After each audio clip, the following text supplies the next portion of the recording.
Face بک سے what's app تک ایک زمانہ تھا کہ لوگ اپنی کارآمد اور فضول باتیں ایک دوسرے تک پہنچانے کے لیے ترستے تھے۔ یوں بھی ہوتا تھا کہ اپنا کہا وہ آپ سنتے یا خدا سنتا۔ بہت ہوا تو بالجبر یا بالصبر اہل خانہ سن لیا کرتے تھے۔ بعض بیویاں بادل ناخواستہ تھوڑی بہت شوہر کی شاعری چلتے پھرتے سن لیا کرتی تھی، لیکن ایسی بیگمات شاید ہی خطۂ زمین پر کہیں موجود ہوں جنہوں نے اپنے سرتاج کے افسانے یا تنقیدی مضامین کی اپنے روبرو قرت برداشت کی ہو، بلکہ تنقیدی مضامین کی گھر میں بلند خوانی پر طلاق کے امکانات بھی پیدا ہو سکتے تھے۔ ہم نے تو بہت سے شعراء کے بھی کثرت شعر گوئی کے سبب گھر ٹوٹتے دیکھے ہیں۔ مشاعروں میں جو شعراء مصرع اولیٰ کو کم از کم 10 بار دہراتے ہیں وہ گھر میں نصف مصرع ادا کرنے کی بھی قوت نہیں رکھتے۔ دنیا میں بہت سے لوگ ایسے ہیں جن کے پاس وقت کی کوئی کمی نہیں، وہ وقت گزارنے کے لیے ذرائع ڈھونڈتے پھرتے ہیں۔ ان میں برسر روزگار، بے روزگار اور فارغ الروزگار بھی شامل ہیں۔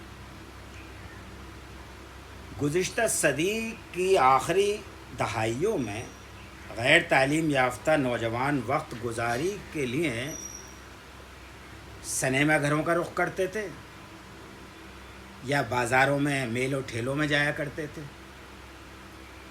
بزرگ چائے خانوں میں بیٹھ کر قومی اور عالمی سیاسیات، معاشیات، تباہیات اور امکانیات پر جاہلانہ تبصرے عالمانہ انداز میں کیا کرتے تھے، یا ٹیلی ویژن کے روبرو ساس بہو جیسے فسادات کو دیکھ کر عبرت حاصل کرتے تھے۔ تعلیم یافتہ لوگوں کا کچھ وقت اخبار پڑھنے میں گزر جاتا تھا، کچھ ٹیلی فون پر باتیں کرنے میں، کچھ خبریں دیکھنے اور سننے میں گزرتا تھا۔ کچھ ایسے باذوق لوگ بھی تھے جو کتابیں بھی پڑھتے تھے۔ ہم مشرقی لوگ انتہائی صابر طبیعت کے مالک ہوتے ہیں۔ اوپر والا جس حال میں رکھتا ہے جی لیتے ہیں، جو مل جاتا ہے اسے مقدر سمجھتے ہیں، اپنی چیزوں کو حقارت سے دیکھتے ہیں، دوسروں کی چیزوں پر للچائی نظریں ڈالتے ہیں۔ مغربی لوگوں کی طبیعت میں اضطرابیت بہت ہے، نہ خود سکون سے بیٹھتے ہیں اور نہ کسی کو بیٹھنے دیتے ہیں۔ ہم ہندوستانی کبھی کسی کی زمین پر قبضہ کرنے کے لیے ملک سے باہر نہیں نکلے، لیکن مغرب کے لوگوں کی ہمیشہ سے دوسروں کے ملکوں کو ہڑپنے کی نیت رہی۔ پہلے سکندر آیا، پھر برطانیہ اور اب امریکہ۔ 21ویں صدی میں امریکہ نے ایک ایسی کتاب دے دی جو نظر نہیں آتی لیکن مطالعے میں سب کے رہتی ہے، اور وہ ہے چہرہ کتاب، یعنی فیس بک، کتابی چہرہ۔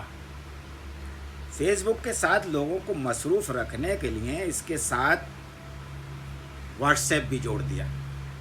پہلے لوگ ایک دوسرے کا حال جاننے کے لیے واٹس ایپ بولا کرتے تھے، اسی کو واٹس ایپ میں بدل دیا۔ امریکہ نے علماء اور جہلاء کو ایک ہی صف میں کھڑا کر کے وقت گزاری کا ایک کامیاب ذریعہ عطا کیا اور سب کو مصروف کر دیا تاکہ اس کی حرکتوں اور غلطیوں کی طرف کوئی توجہ ہی نہ دے۔ فی الوقت ہمارے ملک میں 29 کروڑ افراد فیس بک سے محظوظ ہو رہے ہیں۔ ان 29 کروڑ لوگوں میں ہمارے گھر اور خاندان کے لوگ بھی شامل ہیں، یعنی امریکہ کی ترقی میں ہم اور ہمارا خاندان بھی اہم کردار ادا کر رہا ہے۔ خدا جانے اس طرح کی تمام خرافات امریکہ میں ہی کیوں ایجاد ہوتی ہیں، جن کی وجہ سے امریکہ سب سے زیادہ ترقی یافتہ ملک کہلاتا ہے۔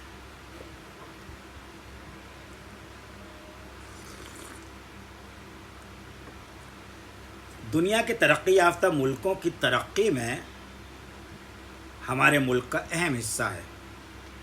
چین ہو یا جاپان، امریکہ ہو یا تائیوان، جو بھی چیز ان ملکوں میں بنتی ہے وہ سب سے زیادہ ہمارے ملک میں منگائی جاتی ہے۔ ہمارے ملک کی آبادی 130 کروڑ ہے، لیکن یہاں موبائل 140 کروڑ موجود ہے۔ دراصل ہر بوالہوس اور ابن الہوس موبائل پرست ہے۔ امیر سے لے کر فقیر تک اپنے ہاتھ میں موبائل رکھتے ہیں۔ وزیر پارلیمنٹ میں بیٹھ کر اور فقیر اپنے تکیے پر تکیہ لگا کر موبائل کے ذریعے فیس بک اور واٹس ایپ سے محظوظ ہوتا رہتا ہے۔ ہمارے گھر میں زمینی سطر یعنی لینڈ لائن فون کو قریب 4 دہائیاں گزر گئیں۔ اس فون نے اچھے برے دن بھی دیکھے۔ اچھے مطلب جب اپنوں کے فون آتے ہیں، برے سے مراد رانگ نمبر یعنی غلط نمبر۔ ایک مرتبہ تو حد ہو گئی، ہم نے ایک فون لگوایا، فون لگنے کے اگلے ہی دن فون آیا، ہم نے انتہائی مسرت کے ساتھ ریسیور اٹھایا اور دوسری طرف سے آواز آئی، شہانہ سے بات کرا دیجئے، رانگ نمبر، اور ہم نے فون بند کر دیا۔ پھر گھنٹی بجی، ہیلو، شہانہ سے بات کرنی ہے۔ میں نے آپ سے کہا کہ یہاں کوئی شہانہ نہیں ہے۔ دوسری طرف سے ناراضگی کا اظہار ہوا۔ میں کہہ رہا ہوں کہ نہ شہانہ کو بلاؤ، میں آگرہ سے بول رہا ہوں۔ اس کے لہجے میں غصہ تھا، شاید کوئی شہانہ کا عاشق تھا۔ روزانہ 2-3 بار فون کرتا تھا۔ میں نے ٹیلی فون کے شعبے میں شکایت کی تو معلوم ہوا کہ اسی پریشانی سے بچنے کے لیے شہانہ کے باپ نے فون کٹوایا تھا، جو ہمیں دے دیا گیا۔ ایک دن تو ہم نے کمرہ بند کر کے اس عاشق کو اتنی گالیاں سنائیں کہ ہمیں اپنے آپ سے نفرت ہونے لگی۔ کئی مہینے بعد اس عاشق بدترین کو یقین آیا کہ اب اس نمبر پر شہانہ نہیں ملے گی۔ 21ویں صدی میں موبائل عام ہونے لگا اور ہاتھ میں لے کر چلنا احساس برتری کو پیدا کرنے کا ذریعہ بن گیا۔ ہم سے بہت سے لوگوں نے کہا کہ موبائل خرید لیجئے۔ ہم نے صاف انکار کر دیا کہ ہمیں ضرورت ہی نہیں، گھر اور آفس دونوں جگہ فون موجود ہے، تو فضول خرچی کی کیا ضرورت ہے۔ لیکن ہمارے ایک بھتیجے قاضی ریحان سلیم نے دبئی سے ہمیں سالگرہ میں موبائل بھیج کر ہماری پروفیسرشپ کو عزت بخشی۔ اس زمانے میں موبائل پر کمپیوٹر کی طرح کی بورڈ ہوا کرتا تھا۔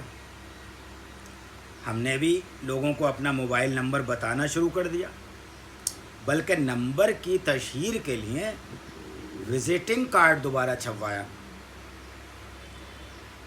فکری طور پر ہماری وابستگی قدیم روایات سے رہی، جدید ایجادات کو ہم ذرا دیر میں قبول کرنے کے عادی ہیں۔ مثلاً ابتدا میں کمپیوٹر کے استعمال سے خوف آتا تھا، پھر ای میل پر کچھ بھیجتے ہوئے ڈر لگتا تھا، راستے میں کوئی رقیب اچک نہ لے۔ 21ویں صدی میں بہت سی نئی ایجادات ہوئیں جنہیں تسلیم کرنے میں کافی ذہنی مشقت کرنی پڑی۔ بینک والوں نے ہمیں ATM کارڈ بھیج دیا، ہم نے اس خوف سے اسے استعمال ہی نہیں کیا کہ ہماری محنت کی کمائی انگلی کے غلط استعمال سے ادھر ادھر نہ چلی جائے۔ بینک کی لائن میں لگنا منظور تھا، لیکن ATM کا استعمال قبول نہیں تھا۔ بچوں کے بار بار شرمندہ کرنے پر اس جدید سہولت سے ہم آہنگی ہوئی۔ پہلے بینک والے ہماری دقیانوسیت سے بیزار تھے، اب ہماری صورت دیکھنے کو ترستے ہیں۔ ہندوستان میں 21ویں صدی انٹرنیٹ کے فروغ کی صدی رہی۔ دفتروں سے لے کر گھروں تک میں انٹرنیٹ کا رواج عام ہو گیا۔ دفتروں سے رجسٹر غائب ہو کر کمپیوٹر میں سما گئے۔ اردو میں کتابت کمپیوٹر سے ہونے لگی۔ کاتبوں نے قلم کے بجائے کی بورڈ پکڑ لیے۔ خط و کتابت کا رواج کم ہو گیا۔ خطوط ای میل کے ذریعے بھیجے جانے لگے۔ پھر یوں ہوا کہ امریکہ کے کچھ طالب علموں نے اپنے لیے فیس بک کی ابتدا کی۔ دیکھتے ہی دیکھتے پوری دنیا میں پھیل گئی۔ گھر میں بچوں کو فیس بک پر لطف اندوز ہوتے ہوئے دیکھ کر ہمارے دل میں فیس بک سے مزہ لینے کی خواہش پیدا ہوئی۔ ہم نے بچوں کی مدد سے فیس بک یعنی چہرہ کتاب یا کتابی چہرہ میں اپنا اکاؤنٹ کھلوایا۔ خوشی اس بات کی تھی کہ اس میں کوئی فیس نہیں گئی تھی، لیکن ہمیں فیس بک سے روبرو ہونے کے لیے کمپیوٹر سے روبرو ہونا پڑا۔ بچے موبائل پر ہی کسی بھی کونے میں بیٹھ کر فیس بک کھول کر پڑھنے لگتے تھے۔ ایک دن ہم نے معلوم کیا بھئی فیس بک کے لیے بار بار کمپیوٹر کھولنا پڑتا ہے، اس زحمت سے بچنے کا کیا طریقہ ہے؟ ایک اسمارٹ فون خرید لیجئے۔ کیا مطلب؟ فون بھی اسمارٹ ہوتے ہیں؟ جی، اب فون ہی اسمارٹ ہوتے ہیں، تھوڑے دن بعد ہی بدل جاتے ہیں۔ لیکن اس کے فائدے کیا کیا ہیں؟ آپ ای میل، فیس بک اور واٹس ایپ اسی پر دیکھ سکتے ہیں۔ یہ واٹس ایپ کیا چیز ہے؟ لوگ پوچھتے ہیں آپ کا واٹس ایپ نمبر کیا ہے؟ میں تو کہہ دیتا ہوں میں واٹس ایپ یا شٹ اپ جیسی چیزیں استعمال نہیں کرتا۔ واٹس ایپ بھی پیغام رسانی کا ایک ذریعہ ہے۔ اگر آپ کسی کو فون نہیں کرنا چاہتے تو واٹس ایپ کے ذریعے پیغام بھیج سکتے ہیں۔ لیکن اسمارٹ فون لینا ہوگا۔ تمام زندگی کوشش کے باوجود ہم خود تو اسمارٹ بن نہ سکے، لیکن ہاتھ میں مجبوراً سائنس کی ایجادات سے استفادہ کرنے اور خود کو معاصرین سے ہم آہنگ کرنے کے لیے اسمارٹ فون لینا پڑا۔ اب کیا تھا، ہم تھے اور ہمارا اسمارٹ فون بیداری کے عالم میں ہاتھ میں رہتا اور بوقت استراحت سرانے رکھا جاتا۔ عالم خواب میں جانے سے قبل اور نیند سے اٹھنے کے فوراً بعد فون دیکھنا لازمی ہو گیا۔ کبھی کسی نے کوئی ضروری پیغام بھیجا ہو اور تاخیر سے دیکھنے پر ہماری غفلت سمجھا جائے، اس لیے ہم نے ہمہ وقت کبھی فیس بک دیکھتے ہیں اور کبھی ہم واٹس ایپ دیکھتے ہیں۔ فیس بک پر سینکڑوں دوست بن گئے۔ جس نے بھی دوستی کی درخواست یعنی فرینڈ ریکویسٹ بھیجی، اس کا دل نہیں توڑا۔ بہت سے لوگوں کی بیہودہ باتیں بھی برداشت کی، لیکن حلقہ احباب سے خارج یعنی ان فرینڈ نہیں کیا کہ اس کی دل آزاری ہوگی۔ لیکن لوگوں کو دل آزاری سے بچانے کے سبب مسلسل فیس بک اور واٹس ایپ اپنی آزاری کا سبب بن رہے تھے۔ ہم ہندوستانیوں کی عادت ہے کہ کسی بھی چیز کا استعمال کچومر نکالنے کی حد تک کرتے ہیں، اور اگر چیز مفت مل رہی ہو تو اس کی کئی پشتوں کا کچومر نکال لیتے ہیں۔ یہی فیس بک اور واٹس ایپ کے استعمال کا حال ہے۔ ہر بات کو مشتہر کرنے کی جلدی ہوتی ہے، چاہے وہ ولادت ہو یا وفات۔ گھر میں کسی کے درد ذہ شروع ہوتا ہے، فیس بک پر آ جاتا ہے، دعا کیجئے ہماری بہو لیبر روم میں ہے، بس دعاؤں کا سلسلہ شروع ہو جاتا ہے۔ لیبر روم کی تصاویر یا ویڈیو نہیں مل پاتی، ورنہ وہ بھی فیس بک کی زینت بنا دیں۔ جب فیس بک کی دعاؤں سے ولادت ہو جاتی ہے تو نرس کے ہاتھ سے نومولود کو لے کر تصویر کشی ہوتی ہے اور فوراً فیس بک پر رونمائی کے لیے بھیج دی جاتی ہے۔ پھر درازی عمر اور دعاؤں کا سلسلہ بغیر لفافے کے شروع ہو جاتا ہے۔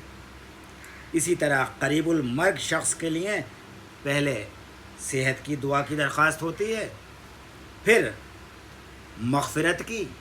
کبھی کبھی تو لوگ اِنَّ لِلَّهِ وَإِنَّا إِلَيْهِ راجعون لکھتے لکھتے پریشان ہو جاتے ہیں۔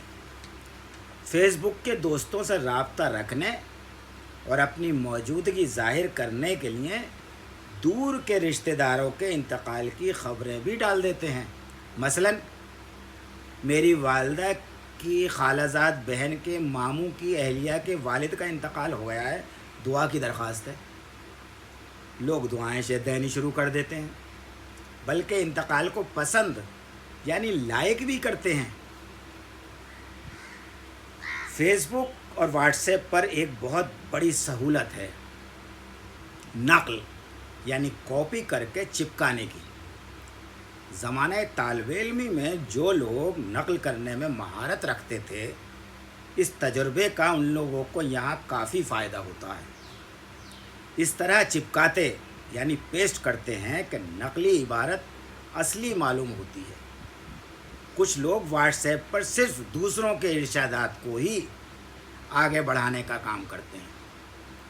فیس بک اور واٹس ایپ کی وسعت قلبی ہے کہ ہر طرح کی فضولیات کو بھی بخوشی قبول کر لیتا ہے، محبت بھی تقسیم کرتا ہے اور نفرت بھی پھیلانے کا ذریعہ بنتا ہے۔ یہی اس کی مقبولیت کی وجہ ہے۔ ایجادات میں شاید ہی کوئی ایسی ایجاد ہو جس نے اتنی کم عمری میں اس قدر مقبولیت حاصل کی۔ فیس بک اور واٹس ایپ سے ہر طبقے کا آدمی لطف اندوز ہوتا ہے۔ ادیبوں اور شاعروں کو بھی ان سے بڑا فائدہ ہوا ہے۔ اب کلام کی نشر و اشاعت کے لیے رسائل کی طباعت کا انتظار نہیں کرنا پڑتا۔ غزل یا افسانہ لکھتے ہی فیس بک کے حوالے کر دیتے ہیں، ہاتھ کے ہاتھ داد بھی وصول کر لیتے ہیں۔ کچھ لوگ تو فیس بک کے لیے ہی شاعری کرتے ہیں۔ کچھ ادیب اور شاعر ایسے بھی ہیں جو اپنی مطبوعہ تخلیقات کو فیس بک اور واٹس ایپ پر اتنا زیادہ شیئر یعنی شامل کرتے ہیں کہ آدمی پڑھنے کے لیے مجبور ہو جاتا ہے۔ 21ویں صدی میں ادب کی ایسی کئی نئی قسمیں رائج ہو گئی ہیں۔ فیس بک ادب ممکن ہے کہ آئندہ اس موضوع پر کوئی تحقیقی مقالہ بھی لکھا جائے جس کا عنوان ہوگا فیس بک ادب کا تحقیقی اور تنقیدی مطالعہ۔ ہم نے فیس بک اور واٹس ایپ سے رشتہ تو جوڑ لیا، لیکن نبھانا کافی مشکل ہو رہا ہے، اس لیے کہ ان دونوں سے رشتہ جوڑنے کے بعد دوسرے رشتے ٹوٹ رہے ہیں۔ گھر میں تانے برداشت کرنے پڑتے ہیں، ہر وقت موبائل میں گھسے رہتے ہیں۔ دراصل فیس بک اور واٹس ایپ ایک ایسا نشہ ہے کہ جس کا کوئی علاج نہیں، جس کی انگلیوں کو یہ کافر گرفت میں لے لے پھر ان انگلیوں کی رہائی نہیں ہو پاتی۔ ہم بھی فیس بک اور واٹس ایپ کا بڑا ناجائز فائدہ اٹھا رہے ہیں۔ ہم ہی کیا، سب کا یہی حال ہے۔ لوگ اپنی زندگی کے اہم اور غیر اہم لمحات کی تصویریں ڈال کر سب کو اپنی خوشی اور ناخوشی میں شریک کرتے ہیں، بلکہ باخبر کرتے ہیں۔ واٹس ایپ پر مختلف قبیلوں کی طرح مختلف گروپ بنے ہوئے ہیں۔ ہر قبیلے کا سردار یعنی ایڈمن جسے چاہتا ہے اس میں شامل کرتا ہے اور جسے چاہتا ہے بے آبرو کر کے قبیلہ بدر یعنی گروپ سے باہر نکال دیتا ہے۔ کچھ لوگوں سے تو واٹس ایپ پر اس لیے قطع تعلق بلاک کرنا پڑتا ہے کہ وہ روز صبح گڈ مارننگ، السلام علیکم، صبح بخیر یا دعائیں بھیج کر سعادت مندی کا اظہار کرتے ہیں۔ ایسے لوگ ہر دن کی بھی عید کی مبارکباد کی طرح مبارکباد دیتے ہیں۔ ایسے لوگ ہر دن کی بھی عید کی مبارکباد کی طرح مبارکباد دے کر محبت ظاہر کرتے ہیں۔ مثلاً جمعہ مبارک، اتوار مبارک، پیر مبارک، منگل مبارک، بدھ مبارک، جمعرات مبارک، سب مبارک۔ ایسے معصوم لوگوں پر غصہ بھی آتا ہے اور رحم بھی۔ کاش یہ سعادت مندی والدین کو دکھاتے، صبح اٹھ کر انہیں سلام کرتے، درازی عمر کی دعائیں دیتے۔ بہرحال جو بھی ہو، فیس بک اور واٹس ایپ زندگی کو پرلطف بنانے کا ایک اہم ذریعہ ہے۔ کووڈ-19 کے دوران ہونے والے لاک ڈاؤن میں تو یہ ایک نعمت غیر مترقبہ ثابت ہوئے ہیں۔ بیکاری کا احساس ہی نہیں ہونے دیا ہے۔ ہر ایجاد کے مثبت اور منفی پہلو ہوتے ہیں۔ اس کا انحصار ہمارے اوپر ہے کہ ہم کن پہلوؤں کی طرف زیادہ توجہ دیں۔ فیس بک یا واٹس ایپ اپنوں سے قریب بھی کرتا ہے اور دور بھی لے جاتا ہے، اور دوری اختیار کرنے کا دار و مدار خود ہم پر ہے۔ کوشش کیجئے کہ فیس بک پر آپ کو کوئی آپ کی بدعمالیاں دیکھ کر انفرینڈ، اور واٹس ایپ پر کثرت مستعار پیغامات کی ترسیل کے سبب بلاک نہ کریں۔